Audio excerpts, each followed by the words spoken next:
가장 흔하면서 어려운 독후감 가르치기입니다. 학생들이 쓴 독후감을 저도 교사가 돼서 거둔 적이 있는데요. 학생들이 일단 줄거리가 90%였어요. 그리고 글의 시작은 모두 선생님이 시켜서 이 글을 쓰게 되었다. 이렇게 글이 시작했습니다. 가끔 어떤 학생은 나는 원래 이런 글을 쓰는 체질이 아니다. 그러자 선생님이 얘기했다. 너 독후감을 안 쓰면 수행평가 점수를 안 줄 거야. 그러자 나는 얘기했다. 선생님 점수 안 받고 안 하면 되죠? 그러자 선생님은 잠시 인상을 쓰더니 담임 선생님한테 이러겠다고 했다. 나는 그러자 글을 쓰기 시작했다. 뭐 이런 식으로 기구한 사연이 나오거나 뭐 이렇게 됩니다. 그 다음에 다 비슷한 책의 줄거리가 이어지고요. 끝에 두 줄 정도 읽고 났더니 감동 깊다. 뭐 이렇게 나옵니다. 그래서 이런 글을 보면 좋은 점은 한 가지밖에 없습니다. 채점하는 시간이 매우 짧습니다. 한 반을 채점하는데 20분이면 다 끝납니다. 그 다음에 남는 건 아주 씁쓸한 여러 회한과 이런 게 무슨 의미가 있겠어. 이런 애들을 데리고 뭘 하자는 거야. 이런 거 하려고 교사 됐나? 이런 나쁜 생각만 듭니다. 제가 학생들하고 쭉 지내면서 제가 못 가르치고 있다는 거를 알았어요. 학생들이 어떻게 독후감을 쓰느냐고 저한테 물어봤어요. 그때 제가 한 말은 책을 펼쳐서 첫 장을 넘기고 끝 장을 덮일 때까지 한 생각, 든 느낌을 그대로 글로 옮기면 된다. 이렇게 얘기를 했어요. 그러자 학생들은 눈을 껌뻑껌뻑 뜨고 있었어요. 그래서 저는 그게 못 알아듣겠다는 얘기라는 걸 직감하고 다시 친절하게 설명을 했어요. 책을 처음에 들고 끝까지 넘길 때까지 든 생각, 든 느낌을 그대로 이렇게 글로 옮기면 된다. 그러자 학생들은 다시 눈만 껌뻑껌뻑 뜨고 뭔가 조용했어요. 제가 다시 한번 설명을 했죠. 친절하니까요.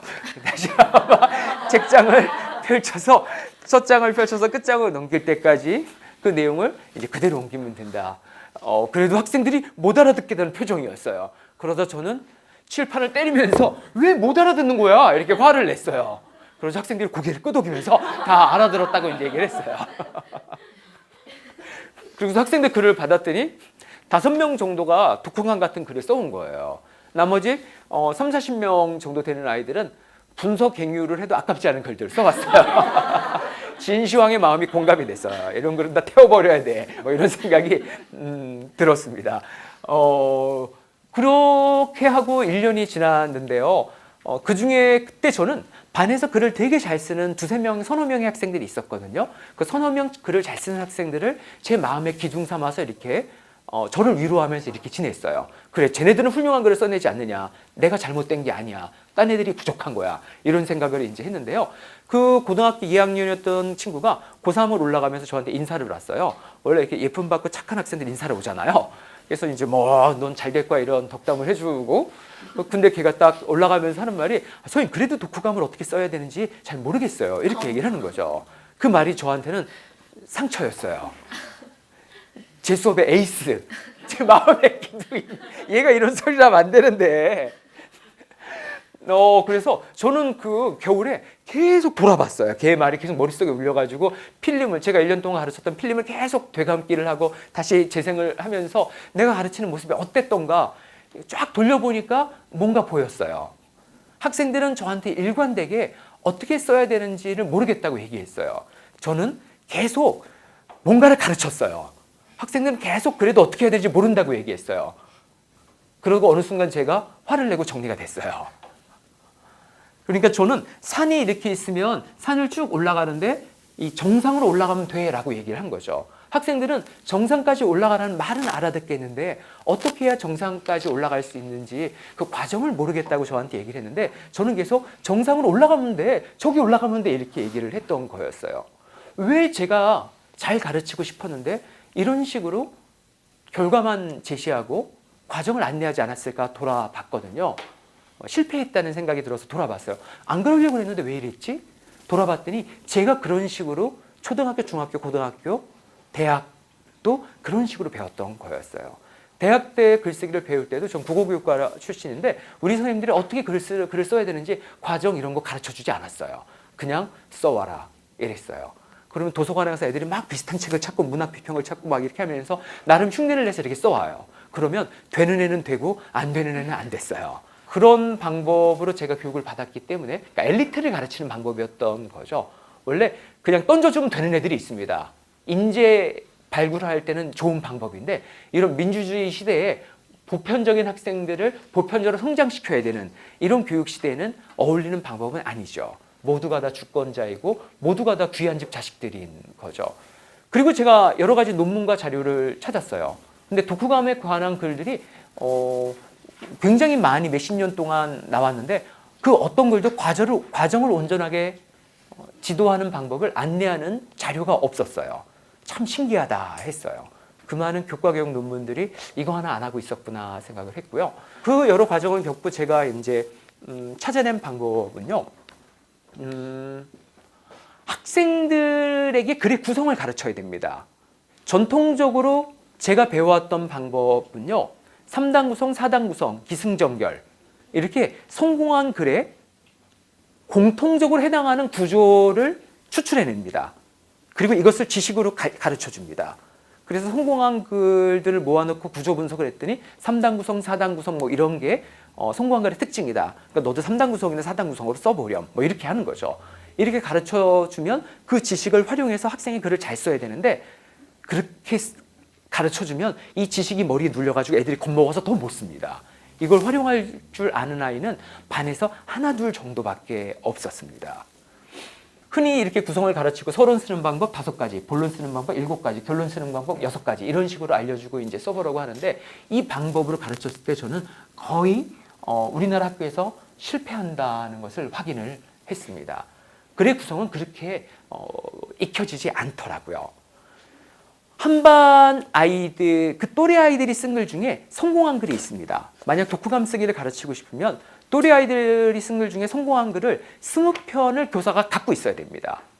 20편을 5개씩 복사해서 100개를 만들어 가지고요. 이 100개의 글을 교실에 들고 옵니다. 그래서 학생들한테 나눠줍니다. 학생들 한 사람이 2-3편씩 글을 갖습니다.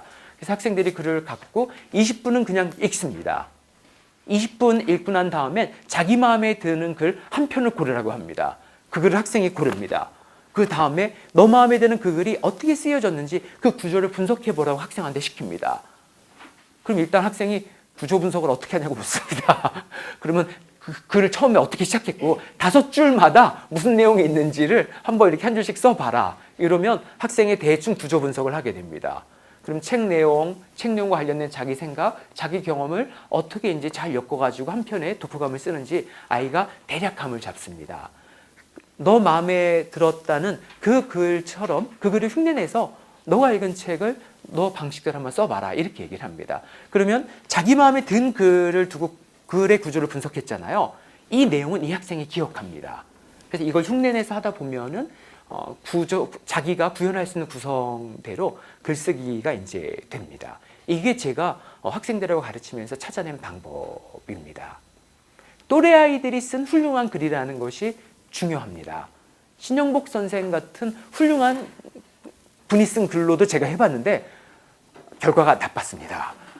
신영복 선생의 글 보면 굉장히 안정적인 문장도 밀도가 있고 좋은데 그런 글을 주고서 연습을 시키면 아이들이 가랭이가 찢어지는 체험을 하게 됩니다.